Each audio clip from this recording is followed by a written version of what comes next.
नमस्कार दोस्तों, आज हम लोग इस वीडियो में साना साना हाथ जोड़ी इस पाठ का क्वेश्चन नंबर 13 देखेंगे। तो देखिए क्वेश्चन नंबर 13 है, प्रदूषण के कारण स्नोफॉल में कमी का जिक्र किया गया है। प्रदूषण के और कौन कौन से दुष्परिणाम सामने आए हैं लिखें। तो साना साना हाथ जोड़ी इस पाठ में प्रदूषण के कारण स्नोफॉल में कमी आया है, इसके बारे में जिक्र किया गया है। साथ में प्रदूषण के कारण और कौन कौन से दुष्परिणाम हुए हैं उसके बारे में बताइए। तो चलिए इसका आंसर जानते हैं। प्रदूषण के कारण पहाड़ी इलाकों का तापमान बढ़ गया है, जिससे स्नोफॉल में कमी आई है।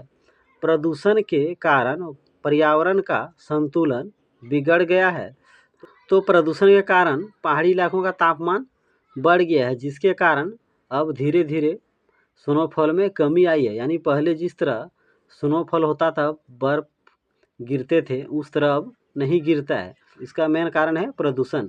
प्रदूषण के कारण पर्यावरण का संतुलन भी बिगड़ गया है। यानी आप देखे होंगे गर्मी के दिन में बहुत ज़्यादा गर्मी पड़ती है, वर्षा के दिन में या तो बहुत बारिश होती है या तो बारिश होती ही नहीं है। चलिए अब आगे जानते हैं। प्रदूषण के कारण कई दुष्परिणाम सामने आए हैं जो निम्नलिखित हैं। प्रदूषण के कारण वायु प्रदूषित हो गए हैं, जिससे श्वास संबंधी रोग होते हैं। प्रदूषण के कारण वायु भी प्रदूषित हो गए हैं, यानी हम लोग दूषित वायु सांस लेते हैं, जिसके कारण श्वास संबंधी कई प्रकार के रोग हो रहे हैं। दमा रोग हो रहे हैं, खांसी हो रहा है, फेफड़े में कई प्रकार के रोग हो जा रहे हैं। यानी प्रदूषण का प्रभाव हमारे शरीर पर भी पड़ा है, हमारे स्वास्थ्य पर भी पड़ा है। प्रदूषण के कारण जल प्रदूषित हो गए हैं, जिसके कारण लोगों को तरह तरह की बीमारियां हो रही हैं।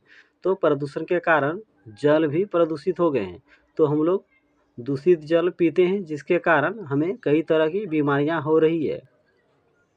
अब देखें टाइफाइड, यानी दूषित जल का सेवन करने से लोगों में कई तरह की बीमारियां हो रही हैं।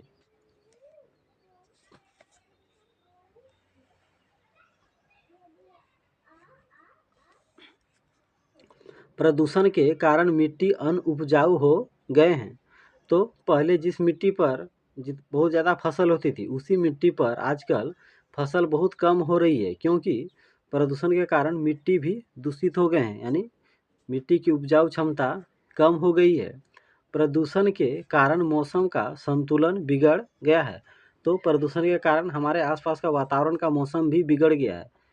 यानी बारिश के समय सही बारिश नहीं हो रही है।